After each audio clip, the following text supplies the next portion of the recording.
terlahir dari rahim seorang ibu, dari seorang ayah yang tidak bertanggung jawab, lalu kemudian dicampakkan di dalam sebuah kotak kardus seperti sampah, ditampung oleh panti.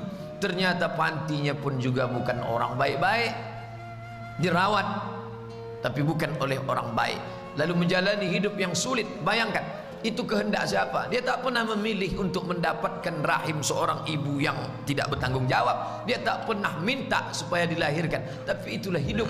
Akhirnya dia tetap menjalani itu dalam keadaan fisik yang tak sempurna. Orang tua tak lengkap, fisik tak sempurna, tapi hidup terus juga berjalan. Orang tak boleh mati bunuh diri, karena bunuh diri tak menyelesaikan masalah dalam ajaran Islam. Sampai lambat laun, sampai masanya menikah.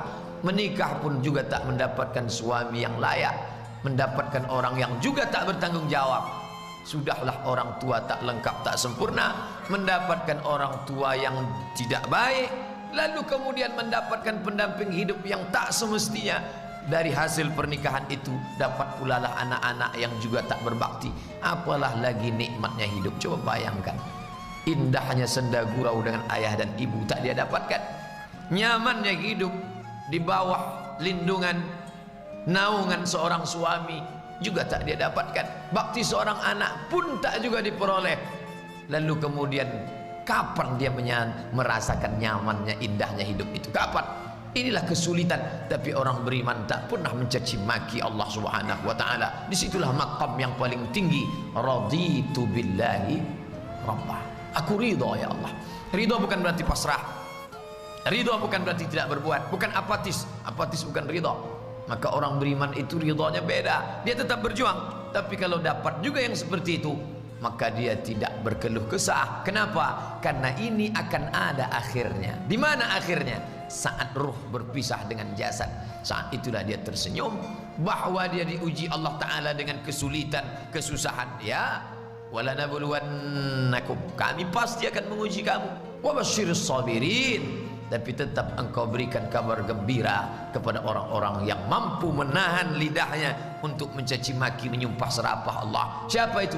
Alladzina idza asabathum musibah, mereka yang ketika ditimpa kesusahan, kesulitan, mereka mengucapkan inna lillah wa inna ilaihi raji'un. Seperti mayat yang dimandikan orang hidup, tangannya mau dibelokkan ke sini, kakinya mau dibengkokkan, mau itu dia tak ada kuasa lagi.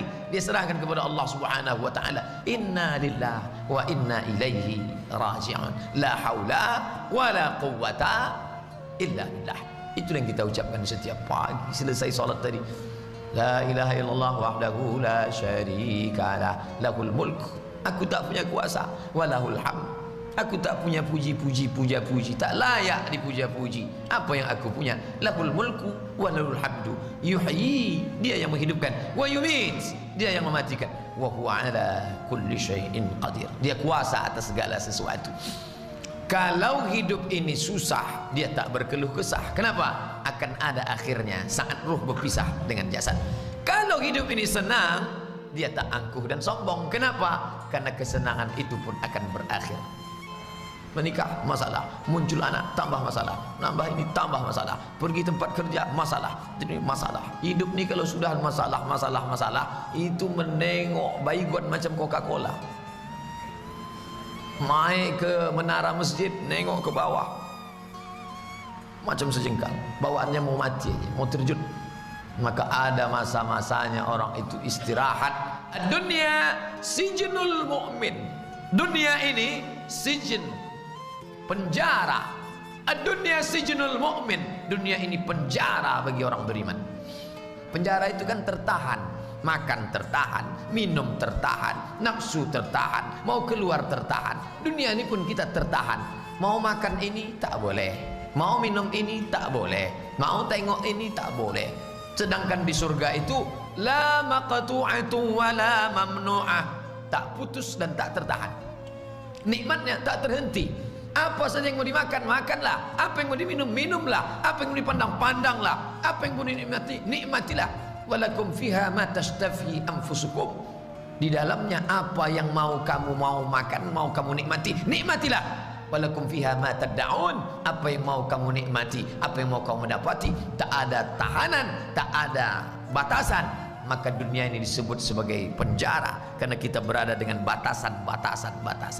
Bapak Ibu yang dimuliakan Allah, maka dalam Islam diajarkan berapa sulit, susah, ribet, suka duka hidup ini, dia akan berakhir.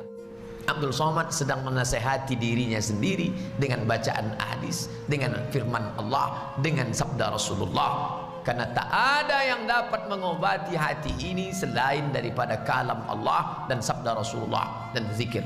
Ala ketahuilah, bizikrillah, dengan memperbanyak zikir tatma'innul qulub, hati menjadi tenang. Salah satu makna zikir itu adalah melihat ayat Al-Quran, melihat hadis Nabi Muhammad sallallahu alaihi wasallam. Tapi saya tak pula ingin setelah mengkaji ini Bapak Ibu bawaannya mau mati aja. Saya tak ingin kita keluar dari pengajian ini atau setelah berakhir ini nanti kita salat sunat isyraq lalu Bapak Ibu doanya, ya Allah susah betul hidup nih, kata Pak Ustadz akhir daripada hidup ini adalah istirahat, cepatkanlah istirahatkan aku. Bukan itu maknanya. Mati tak boleh diminta, mati tak boleh dicari. Kita tak lari dari kematian, tapi kita pula tak cari-cari mati, larut-larut dalam kesedihan hidup, tak boleh. Kenapa? Karena hidup ini memanglah dia ujian. Banyak betul soal ujiannya Pak Ustadz. Kalau tidak mau diuji, jangan masuk ruang ujian. Ini ruang ujian, ini tempat ujian. Kapan dia berakhir? Keluar dari sini, selesai ujian. Berani hidup, berani menghadapi ujian. Takut menghadapi ujian, jangan hidup. Takut hidup, mati saja. Orang Islam itu jelas langkah-langkah hidupnya. Sama-sama kita berdoa kepada Allah Ta'ala, mudah-mudahan melewati berbagai macam ujian ini kita lulus insyaAllah. Amin ya Rabbal Alamin. Sehingga ketika kita tinggalkan dunia ini dalam keadaan tersenyum. Kenapa dia senyum Pak Ustaz? Katanya mati itu sakit, katanya kematian itu sedih, katanya takut, terbujur di rumah sakit, keliling anak, cucu, menantu, sahabat, menangis mereka. Kenapa dia tersenyum Pak Ustaz? Dia sudah istirahat, dia sudah tenang. Adapun sisa hidup kita ini kita manfaatkan untuk yang baik-baik.